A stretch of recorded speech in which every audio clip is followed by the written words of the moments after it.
Comme vous avez pu le constater au cours de ces 4 dernières séances, la documentation de Nissa est très diversifiée, très complexe, et chaque nouveau dossier appelle à de nouvelles expertises et à de nouvelles confrontations des sources. Et nous avons décidé de consacrer ce séminaire à l'un des dossiers les plus passionnants, mais aussi les plus techniques de cette documentation nicéenne, c'est-à-dire le dossier de l'épigraphie. Michael Shenkar et moi-même allons tenter aujourd'hui de vous donner quelques éléments, quelques pistes de réflexion peut-être sur ce matériel textuel et d'essayer d'en tirer des observations quant à la vie quotidienne des habitants de la cité de Nissa, de la forteresse et de sa région, et aussi des éléments quant à la vie économique et le contexte historique également, et surtout le religieux. Alors ces textes ont tous pour support des tessons de poterie. Ils sont inscrits à l'encre noire et mesurent entre 7 et 30 cm, d'où le nom d'ostraka. Et comme on peut le voir sur ces images, il ne s'agit pas d'un récipient déjà inscrit qui a été brisé, mais l'inverse, c'est-à-dire des tessons de jarres, de poterie, qui ont servi comme support d'écriture. Et nous verrons bientôt quel en était l'usage. Le nombre des ostrakas retrouvés à Nissa est tout à fait remarquable. Il y en a environ 2760 qui sont déposés pour la grande majorité au musée de l'Ermitage. Alors, les fouilleurs ne les ont pas trouvés tous du même coup, comme il a été le cas pour les ritons, mais ils ont été découverts progressivement à partir de 1934.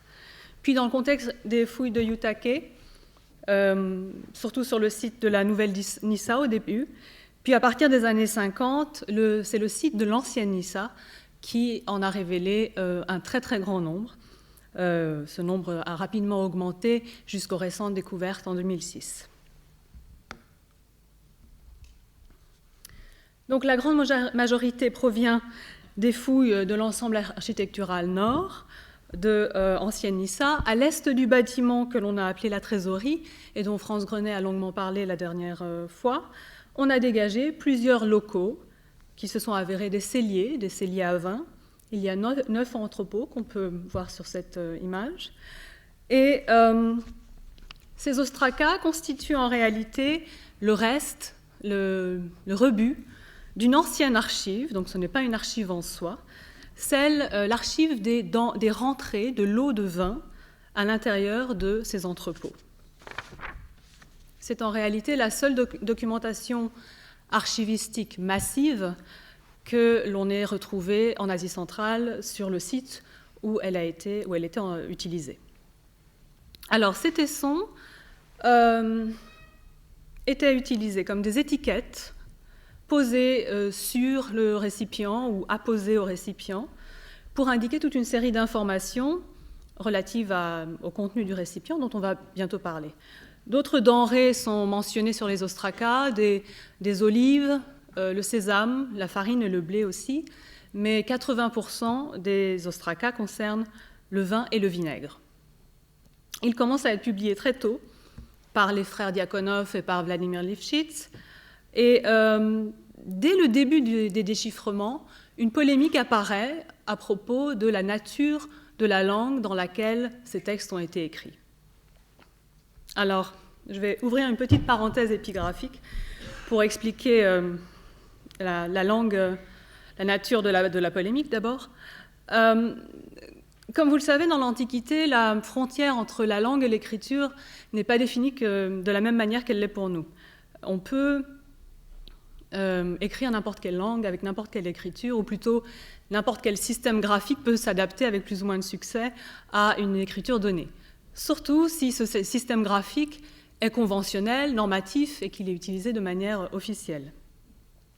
Sur les ostrakas, on peut reconnaître du premier coup d'œil que c'est une écriture sémitique, c'est de l'araméen, dans une forme très similaire de ce qu'on a appelé l'araméen d'Empire, c'est-à-dire la langue et l'écriture utilisées par la chancellerie achéménide et aussi par les chancelleries des empires néo-assyriens. Alors les savants ont immédiatement remarqué les similitudes graphiques entre les ostracas et les papyri d'éléphantine, datés du 5e siècle avant notre ère, et aussi ce parchemin parthe découvert à Auraman, au Kurdistan, et à peu près contemporain de nos ostracas. Comme on a estimé que c'était de l'araméen, c'est avant tout les sémitisants qui se sont engagés dans les premiers essais de traduction, et avec une contribution notable de la France, dans la personne de Maurice Schneezer, directeur d'études à l'École pratique de hautes études, qui publia dans les années 60 toute une série d'articles dans la revue Semitica, qui a participé donc au travail de déchiffrement. Dès le début, une controverse apparaît, parfois assez animée, et elle oppose d'une part les iranisants, qui considèrent que l'élément araméen de ces textes est en réalité des idéogrammes, ce qu'on va appeler par la suite des araméogrammes, c'est-à-dire un élément fossile, un témoin fossile de l'usage de l'araméen dans des temps anciens. Et l'avis inverse est celui des sémitisants en majorité, qui considèrent que non seulement ces inscriptions, mais également d'autres bien postérieures, sont écrites en araméen pur et que la notion d'idéogramme ou d'araméogramme n'est valable que pour d'autres langues iraniennes, telles que le moyen perse, langue officielle des Sassanides. Alors, qu'est-ce qu'un araméogramme ?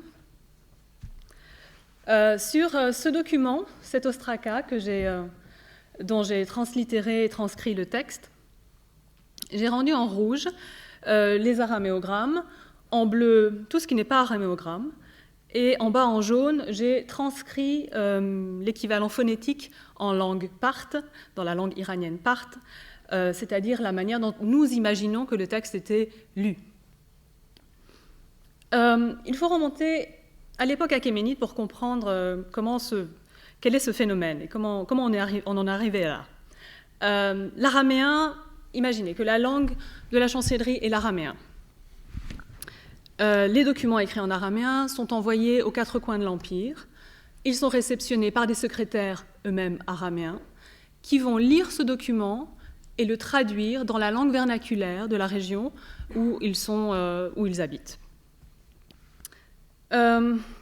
Plus tard, pour des raisons diverses, la présence de l'araméen sur les documents va se réduire à des symboles graphiques, et c'est la langue vernaculaire qui va petit à petit être écrite avec les mêmes symboles, avec les mêmes symboles graphiques, et dans la même écriture qu'eux, et sur les mêmes documents.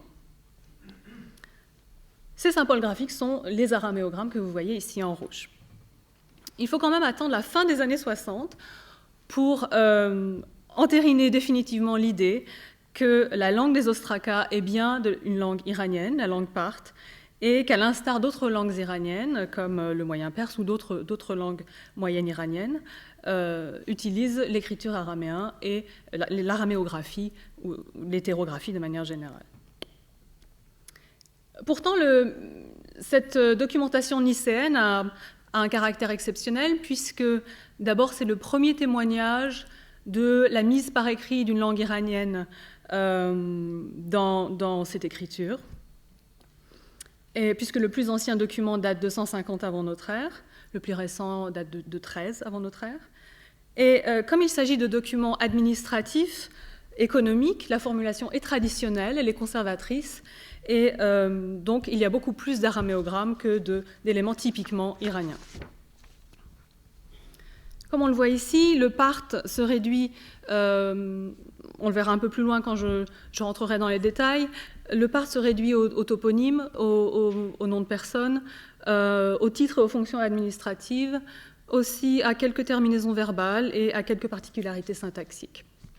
Donc cette dominance graphique de l'araméen a fait naturellement hésiter les premiers déchiffreurs. Je vais maintenant parler du contenu de cette documentation.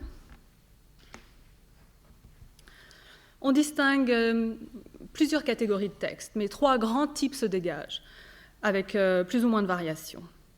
On a le premier formulaire, qui est très bref, qui est surtout en vigueur au début du 1er siècle, avant notre ère, et je vais lire le document.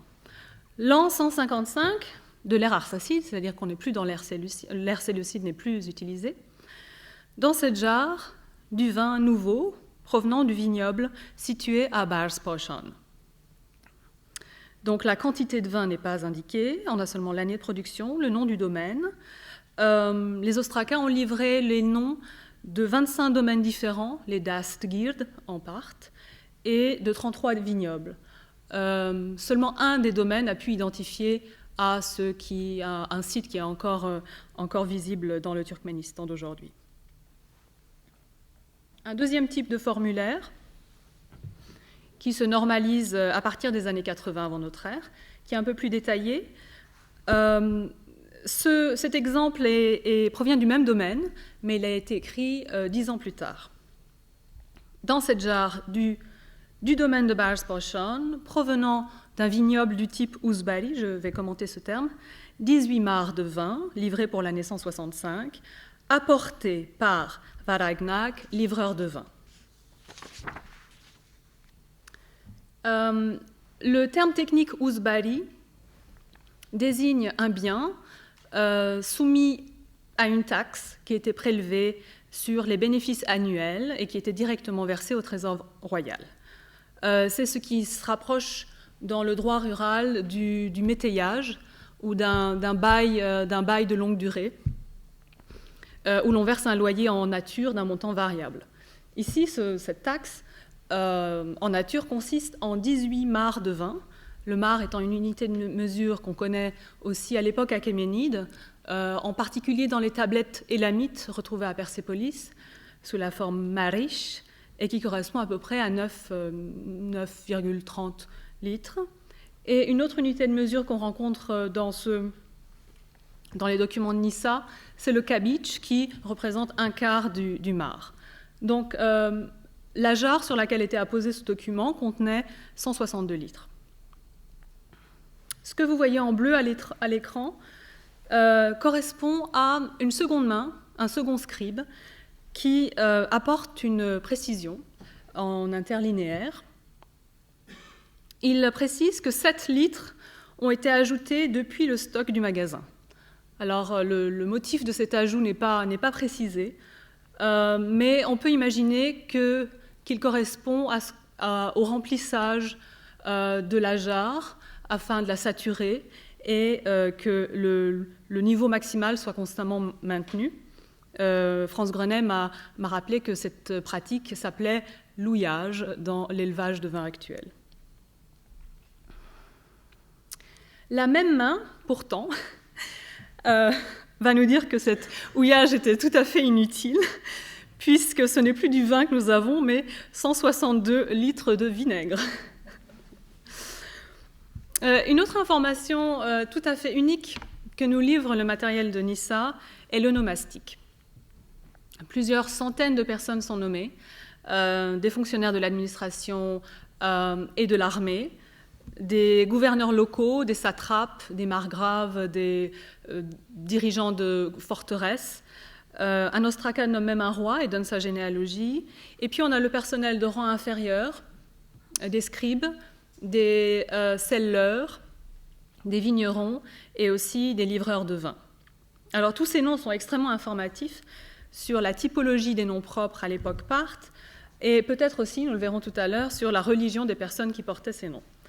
Ici, notre livreur de vin, par exemple, porte un nom théophore, un nom formé sur le nom du dieu Veresrarna, avec une petite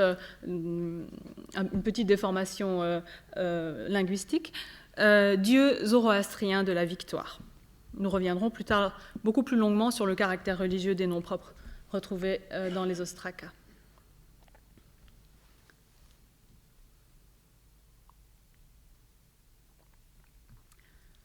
La troisième catégorie de documents est en fait une variation de la deuxième. Donc je lis cet exemple. Dans cette jarre, donnée personnellement par Tiridate, commandant en chef de la cavalerie, 21 mares de vin délivrées pour l'année 172.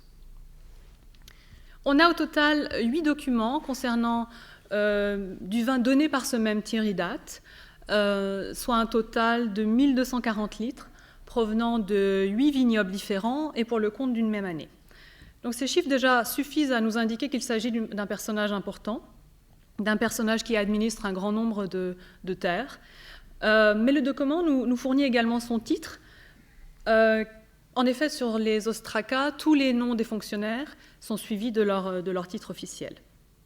Tiridates est en part Mazan Asbed, c'est-à-dire commandant en chef de la cavalerie. Et l'on sait par ailleurs le rôle central que jouait ce corps d'armée dans l'armée parthe, avec la cavalerie légère et son fameux tir parthe, sans mauvais jeu de mots avec le nom du protagoniste, le tir parthe ou la flèche du parthe, et aussi la cavalerie lourde avec les cataphractaires et qui étaient munis de lances. C'est donc évident qu'il s'agit d'une très haute autorité militaire de l'Empire parthe, sinon la plus haute. On a aussi un autre contexte où l'on peut rencontrer ce Tiridate dans le corpus des bulles, des vraies bulles, pas les bulles que nous venons de voir au cours, les empreintes de sceaux qui étaient retrouvées aussi à Nissa. On a donc le nom de l'inscription du sceau porte le nom de Tiridate, à l'image un cavalier muni d'une lance, et on est tenté de penser qu'il s'agit d'une seule et même personne.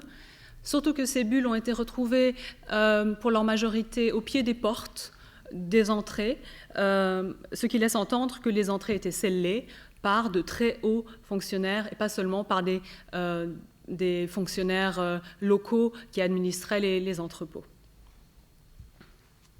Bien, à présent, à partir de ces différents types de documents, on peut essayer de retracer le parcours d'une livraison de vin jusqu'au magasin. Alors, deux catégories de vignerons, le raskor et le rasban, donc le vigneron ouvrier et le maître vigneron, produisent du vin sur le produit d'un vignoble soumis à une taxe spéciale, la taxe ouzbari, qui doit être remise en nature. Ils travaillent donc pour un haut fonctionnaire dont on connaît le nom, qui est lui-même propriétaire du domaine, soit il en a simplement la charge, il administre ce bien, et en tout cas, il doit payer à l'État une redevance annuelle sur ses bénéfices. Ces propriétaires ou administrateurs n'ont jamais en charge un domaine entier, mais simplement un ou plusieurs vignobles appartenant à des domaines différents. Cet impôt est payé sous forme de vin uniquement, le raisin ou d'autres produits dérivés ne sont jamais mentionnés. Vin qui est livré au cellier de Nissa, ce cellier porte un nom, le Madustan, littéralement le lieu du vin. Et un document indique que ce magasin est situé dans la forteresse Mirdad-Kirt. C'est d'ailleurs ainsi qu'on connaît le nom du site de la ville, le site de Nissa à cette époque, ainsi que celui de son fondateur. Le volume varie grosso modo entre 15 et 20 mars, 140 à 180 litres, mais il est impossible de savoir si ce volume correspondait au montant de la taxe ou simplement au volume du récipient. Le vin est donc livré au magasin, peut-être dans des outres, peut-être dans des jarres transportables, à dos d'âne par exemple, sous la responsabilité d'un livreur, un livreur professionnel, madoubar en part, littéralement porteur de vin, ou plus rarement par un autre membre du corps administratif, des scribes, des sellers, ou même directement par le vigneron. Quoi qu'il en soit, cette personne est toujours identifiable par son nom, et on donne également le village auquel il appartient.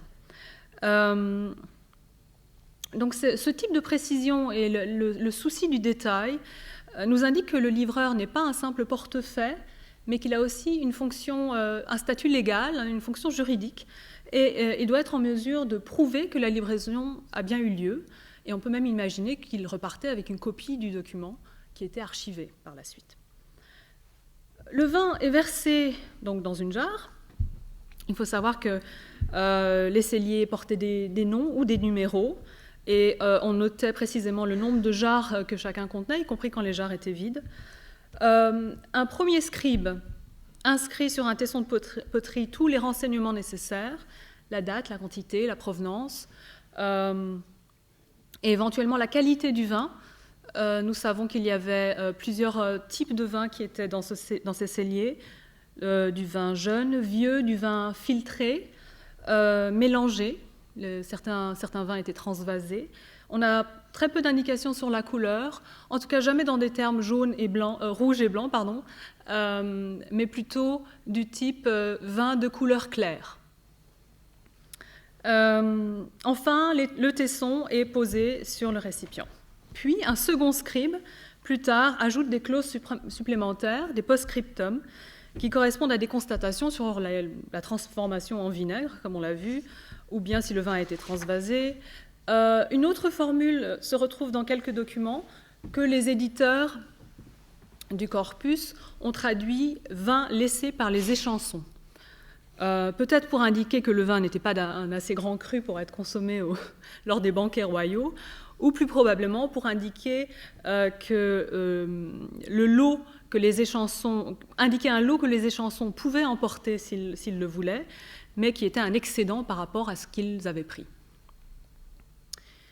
Les données inscrites sur un ostracon devaient être transposées dans un registre des comptes qui était tenu par le chef des scribes, qui parfois signe lui-même ses documents, le Debirbad. Et une fois que la jarre était vide, l'ostracon était soit effacé, soit réutilisé, nous avons un grand nombre de palimpsestes, soit jeté. Et c'est donc cette poubelle d'archives qui nous est parvenue. Alors je vais passer à présent aux informations religieuses qu'on peut tirer de ce matériel. On peut dégager 4 types de données ayant attrait aux religieux. Il y a tout d'abord l'onomastique, avec des noms propres formés sur des noms de dieux. Il y a le personnel religieux, le calendrier liturgique et aussi la mention des lieux de culte. Je vais donner une brève introduction à chacun de ces 4 thèmes et Michael Schenker rentrera beaucoup plus dans les détails. Cette archive présente le matériel onomastique le plus fourni pour l'époque parthe. Ces noms s'inscrivent pleinement dans la tradition anthroponymique iranienne et elle correspond aussi à une forme transitionnelle entre l'onomastique achéménide, que l'on connaît par des textes en vieux perse et en élamite, et l'onomastique sassanide, que l'on connaît par des textes moyen perse et aussi parthes. La majorité des noms sont lisibles, c'est-à-dire que l'on est capable de les analyser morphologiquement, d'expliquer leur formation et éventuellement leur signification. On constate qu'il existe un grand nombre de correspondances avec ce qu'on connaît déjà dans d'autres langues iraniennes, mais les noms de Nissar représentent malgré tout un grand nombre d'innovations linguistiques.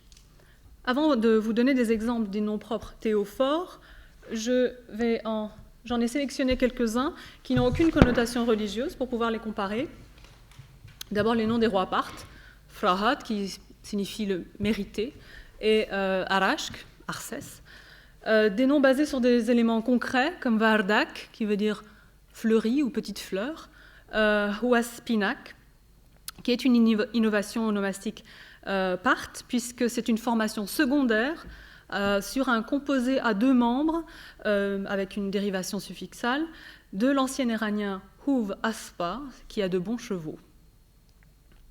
Un autre nom apparaît aussi, c'est Kovzad, fils de la montagne ou né de la montagne. C'est le nom d'un satrape, et on le connaît aussi par l'inscription grecque du relief de Mithridate à Bissotoun, daté de 80 à 85 avant notre ère, sous la forme grecque Kophosates. Sur cette image, c'est le 2e à gauche. Et c'est la concordance des dates qui a permis l'identification. Alors ce relief n'existe plus et ce dessin date du XVIIe siècle. C'est ainsi qu'on a pris connaissance de cette image et de l'inscription grecque, qui est partiellement lisible. Un autre nom est intéressant, polychrome, Visp Gonak, et bien sûr des noms mélioratifs. Il y en a beaucoup qui ont souvent attrait à des dispositions physiques. Ogdadak, à qui l'on a donné la force, Amtanug, au corps fort. Et puis voici d'autres exemples des noms théophores. Alors, Denich, qui est un hypocoristique formé sur le nom d'En, la Daena, Ahur Mazdak, donc un nom qui est formé sur Ahura Mazda, le dieu principal du zoroastrisme. Puis nous avons beaucoup d'exemples de ce qu'on appelle des faux dvanva, c'est-à-dire un dérivé de nom ou d'un nom double où deux noms de dieux sont accolés, sont juxtaposés, et c'est la première fois qu'on voit ce type de nom avec les ostrakas de Nyssa. C'est donc un autre rapport typologique très important. Et après, des noms beaucoup plus classiques, avec le nom d'un dieu dans un premier membre du composé et un thème verbal dans le second membre, par exemple Vaibozan, qui peut signifier sauvé par le dieu Vayu, le dieu de l'espace, ou alors quand on peut avoir aussi le composant verbal au premier membre, Bortsasan, qui signifie sauvé par le dieu Sasan. Mais l'implication religieuse de tous ces noms vont être commentées un peu plus tard. Nous avons aussi une mention du personnel religieux dans les ostrakas. C'est intéressant de les voir en contexte administratif, ce qui montre que leurs prérogatives n'étaient pas seulement cultuelles. Mais on connaît déjà ce cas puisque les tablettes de Persépolis montrent aussi les mages exactement dans le même contexte. Alors sur un document de Nyssa, un prêtre portant le nom générique de mage, nommé Myrdod, est chargé, avec 4 autres personnes, d'escorter 60 000 litres de vin vieux, pour l'encens 76. Et sur un autre document, un prêtre qui porte le titre Autorshpat, littéralement maître du feu, préposé au feu sacré, dépose au magasin une énorme quantité de vin pendant plusieurs jours consécutifs. Donc ces données peuvent signifier 2 choses. Soit le vin provient d'un vignoble ou de plusieurs vignobles, vu la quantité qui était la propriété d'un temple du feu, soit la livraison doit être supervisée quotidiennement par un prêtre parce que le vin va servir à une fête d'ordre religieux. Une troisième information de ce type est le calendrier liturgique. Sur ces 2 documents que je viens de citer en exemple, où apparaissent des prêtres, et ce n'est pas un hasard, la date est donnée dans un calendrier qu'on appelle le calendrier liturgique zoroastrien. C'est-à-dire qu'on n'a pas seulement, comme les exemples que j'ai montrés précédemment, la mention de l'année, mais aussi le jour et le mois. Et ces jours et mois sont nommés d'après des divinités du calendrier zoroastrien, et du panthéon zoroastrien.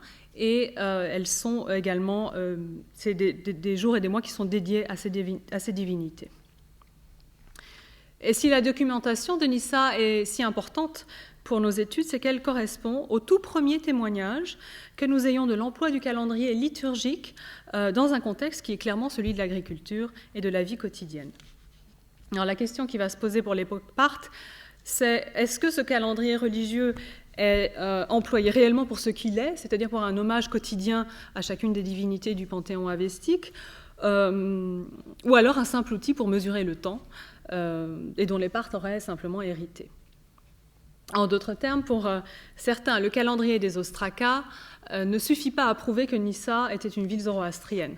La même question va se poser un peu plus tard pour les noms propres, et Michael nous commentera cette discussion. Alors, 4e exemple, les lieux de culte qui sont mentionnés aussi sur les ostrakas. Un document indique la livraison de vin depuis un temple à Yazan vers l'entrepôt royal. La quantité est presque insignifiante par rapport aux chiffres que l'on vient de voir ensemble, seulement 5 mares de vin, mais le document est incomplet, donc nous ne savons pas s'il s'agit d'un don ou d'un impôt. Avant de passer la parole à Michael, je vais lire un exemple d'un texte concernant un temple. Dans cette jarre, du domaine de Barsposhan, provenant d'un vignoble du type Usvari, 8 mares de vin, et d'un temple, 8 mares de vin, livrés pour l'année 171 par Bortak et Tirenag, livreurs de vin. Et une deuxième main ajoute, depuis le stock, 3 cabiches de vin ont été ajoutées, laissées par les échansons. Ce document ne laisse donc aucun doute sur le fait que les temples administrait des terres cultivées, mais on ne sait pas s'il devait payer une redevance, puisque, comme vous le voyez ici, le vin du temple est mélangé au vin provenant du domaine soumis à la taxe. Et ce mélange ne devait pas être très heureux, puisqu'il a été laissé au cellier par les échansons. Voilà, donc pour des détails et des discussions sur l'histoire religieuse de Nyssa et les implications, je passe la parole à Michael Schenker. Bon, merci beaucoup Samra. Mesdames et messieurs, au cours des dernières leçons, nous avons entendu de nombreuses discussions sur les significations religieuses ou laïques que l'on a attribuées aux différents monuments de Nyssa. Ce que je voudrais présenter maintenant est le matériel religieux qui émane de la documentation nyssienne. Commençons par la liste des divinités dont les noms sont attestés comme composant des anthroponymes des habitants de Nyssa. Je dois d'emblée préciser qu'il ne s'agit en aucun cas d'un panthéon réel et structuré des dieux qui étaient vénérés à Nyssa, bien que certains, au sens doute la plupart, l'étaient certainement. Il y a 15 noms divins attestés sur les ostraca de Nyssa. Mitra, Ahura Mazda, Sraosha, Rashnu, Atar, Ma, Tyr, Verefragna, Vohumana, Dahena, Vayu, Haoma, Nana, Baga, Sasan ou Sesen. Je vais brièvement les présenter un par un. Mitra était très certainement l'une des divinités indo-iraniennes et iraniennes les plus importantes. Ce nom dérive du mot Mitra qui signifie contrat et par extension alliance, accord, traité, promesse. Il est généralement admis que l'une des fonctions originelles des Mitras était de personnifier la notion de contrat. Dans l'Avesta, Mitra n'apparaît pas dans le rôle qu'on lui connaît le mieux, celui du soleil ou du dieu soleil. Il tient cette fonction solaire d'un développement secondaire qui a peut-être eu lieu pendant la période achéménide. Mitra est le nom théophore le plus commun dans la nomastique nyssienne et il dépasse de loin tous les autres. Ahura Mazda, Seigneur sagesse, ou Seigneur sage, ou littéralement Seigneur omniscient, était le dieu des Zarathustra et demeure la divinité principalement vénérée dans le zoroastrisme moderne. Il n'est pas clair s'il était un ancien dieu iranien avec des origines dans le passé commun des Indo-Iraniens ou s'il correspond à une innovation des Zarathustra. Sraosha est une divinité majeure dans l'Avesta. Son nom signifie obéissance, écoute ou disposition à l'écoute.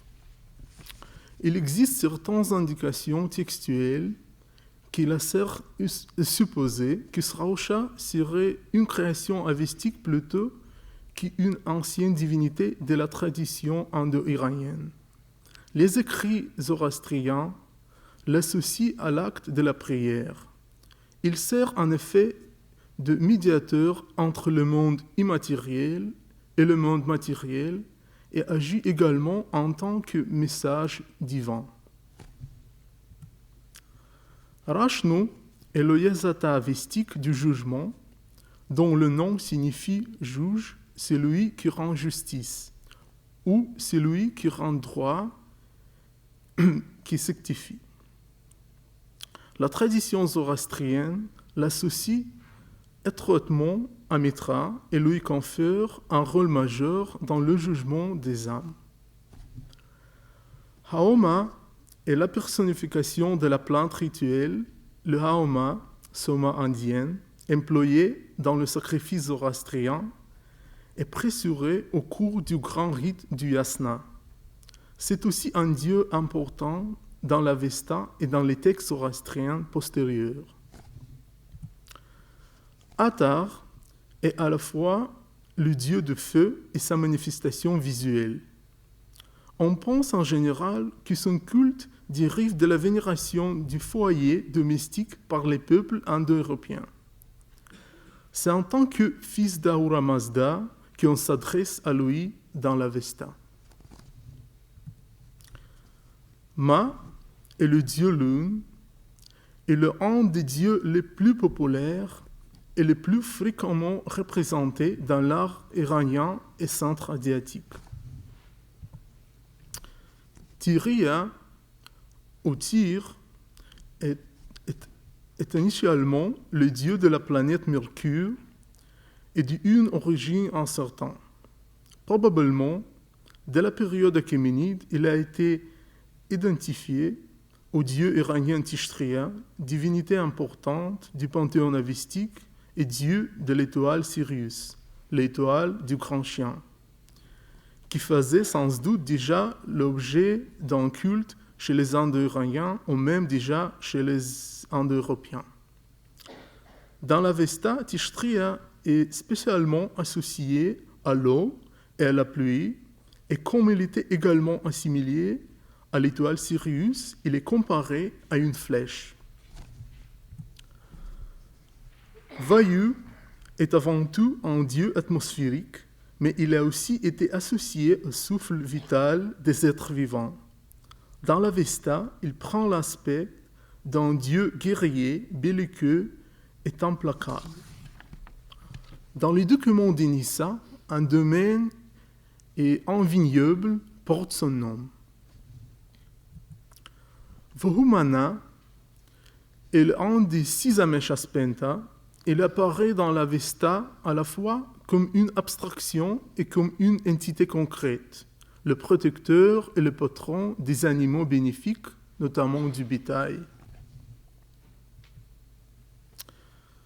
Tandis que le Dhyana représente dans l'Avesta la capacité de vision et la partie féminine de l'âme humaine, dans la tradition zoroastrienne postérieure, elle est la représentation des actions que l'homme a accomplies dans ces mondes. C'est une entité divine dont les descriptions anthropomorphiques sont les mieux documentées dans la littérature iranienne ancienne. Sur le pont Chinvad, qui sépare les justes des damnés, elle vient à la rencontre de l'âme du défunt et apparaît aux justes sous la forme d'une belle jeune fille et aux damnés sous les traits d'une vieille femme hideuse. Verishragna est une ancienne divinité iranienne du combat et de la victoire, dont la personnalité a préservé les traces d'un ancien mythe indo-iranien. Il occupe un rang très élevé dans le panthéon avestique comme un puissant dieu guerrier dont le nom signifie « destruction de l'obstacle ». Les origines de la déesse Nana et l'étymologie de son nom sont encore entourées de mystères. C'est à Sumer, à la fin du 3e millénaire, qu'elle apparaît pour la première fois et certains spécialistes pensent que son culte a été introduit hors du territoire sumérien, peut-être par les lames. Les sources cunéiformes indiquent que Nana n'était pas la manifestation de la déesse mésopotamienne Inanna Ishtar et qu'elle était en réalité distincte de celle-ci. Pourtant, tout comme Ishtar, elle était considérée comme la déesse de l'amour et possédait aussi des attributs guerriers. En outre, Nana était considérée comme la fille du dieu de la lune, Sin, mais le fait qu'elle a été elle-même une déesse lunaire ne peut être déduit des sources textuelles mésopotamiennes. En Sogdiane et en Bactriane, Nana était la divinité la plus importante. Il ne serait pas surprenant qu'elle a de même occupé une place significative dans le panthéon de Parthes, mais ceci ne sera qu'une supposition compte tenu de l'état de nos connaissances sur la religion parthe. Dans les études actuelles, Nana est parfois identifiée à des déesses iraniennes, le plus souvent à Anaïta, déesse d'eau, et à Spenta Armaïti, déesse de la terre, mais cette supposition n'est pas corroborée par les sources.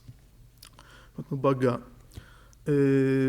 La signification originelle du mot baga est distributeur, dispensateur, dérivé de la racine bag, distribué, alloué. Le sens générique de Dieu est en développement secondaire, attesté de manière sûre pour la première fois dans les inscriptions royales achéménides. Dans le panthéon de Nissa, nous ignorons si un dieu en particulier était désigné par Baga. En revanche, en sogdien, Baga remplaçait le nom de Mitra, auquel l'onomastique sogdienne ne se réfère jamais. Toutefois, il ne semble pas que la population de Nissa a eu une quelconque réticence à employer le nom de Mitra. C'est au contraire l'une des théophores les plus populaires. Dès lors, il est impossible de dire quel dieu ou quel ensemble de dieux se cache derrière le nom de Baga à Nissa. Le dernier dieu est un personnage énigmatique du nom de Sassan ou Sesen. Les deux variantes sont possibles puisque la graphie parthe n'est pas vocalisée. Chacune représente l'une des interprétations proposées pour ces noms. Selon la première interprétation, il s'agit d'une divinité parthe qui était en quelque sorte liée à l'autodésignation des dynastes sassanides. Selon la seconde interprétation, qui favorise la vocalisation par Sesen, ces dieux auraient un rapport avec le dieu sémitique Sasm ou Sesm, aux fonctions apotropaïques et bien attestées dans l'onomastique ougaritique, phénicienne, assyrienne et araméenne, ainsi que sur les amulettes. La seule chose qu'on puisse affirmer avec certitude est qu'à l'époque des documents nissiens, il était déjà bien établi et bien assimilé, et qu'un temps considérable avait dû s'écouler depuis son adoption, parce que son nom se retrouve à Nissa dans des noms composés où on lui associe des thèmes verbaux comme donner ou sauver, qui sont typiquement parthes. Ces éléments se retrouvent aussi avec d'autres noms des dieux. Dès lors, rien ne suggère que Sassan, Sesen, était différent des autres. Si l'on penche pour l'interprétation par Sesen, on doit alors pouvoir expliquer les voies de transmission par lesquelles une divinité sémitique occidentale a été introduite dans le panthéon de Nissa. L'intermédiaire le plus évident serait la Mésopotamie, mais Sesen n'est jusqu'à présent jamais attesté à Dura-Europos, Khatra, ni même à Palmyre. Pour clore cette liste, on doit également mentionner les très multiples noms formés sur Arta, ancien concept indo-iranien et zoroastrien de la vérité de l'ordre cosmique. Les mots Yezata, qui signifie digne de sacrifice investique, entrent également dans le matériel onomastique de Nissa. À présent, que nous apprennent ces données sur les dieux vénérés à Nissa? Selon la grande historienne du zoroastrisme Mary Boyce, un nom théophore est une indication évidente de l'existence d'un culte à la divinité dans la religion et la période où son nom est attesté. De plus, elle affirme qu'en donnant à leurs enfants des noms théophores, les habitants de Nissa étaient pleinement conscients de leur définition et leur signification. Or, cette assertion est davantage fondée sur une opinion subjective que sur un constat des faits. Et il faut ajouter que ce n'est absolument pas clair dans quelle mesure le statut d'un Dieu peut être reflété par sa prédominance dans l'onomastique dans certains milieux culturels donnés, à une époque donnée. D'après une observation méthodologique importante faite par un éminent spécialiste de l'onomastique iranienne, Rüdiger Schmidt, seulement les nouvelles créations théophoriques attestées pour la première fois à une certaine époque peuvent servir d'indication fiable sur le degré de popularité de ces divinités. Cependant, la prédominance du nom d'un dieu dans les anthroponymes l'effraie-t-elle son statut réel dans le panthéon? Peut-on dire, par exemple, que la prédominance accablante de Mitra dans les noms de Nissa signifie nécessairement que ce dieu était le patron de la forteresse? Ou alors, le genre de Nissa ne préférant-il pas plutôt nommer le progéniture d'après Mithridate Ier, l'un des plus grands souverains parthes et fondateurs de la vieille Nissa, alors appelée Mithridate Kirt? On ne peut répondre à cette question de manière décisive, car aucun temple dédié à ces dieux n'est mentionné dans les ostrakas, il n'y a qu'une donnée attestant d'un culte spécifique à Mitra. Par ailleurs, il ne semble pas y avoir de corrélation entre les deux cas. Par exemple, il n'existe à Nissa qu'un seul nom basé sur celui de la déesse Nana, tandis que les ostrakas mentionnent un temple qui lui était dédié.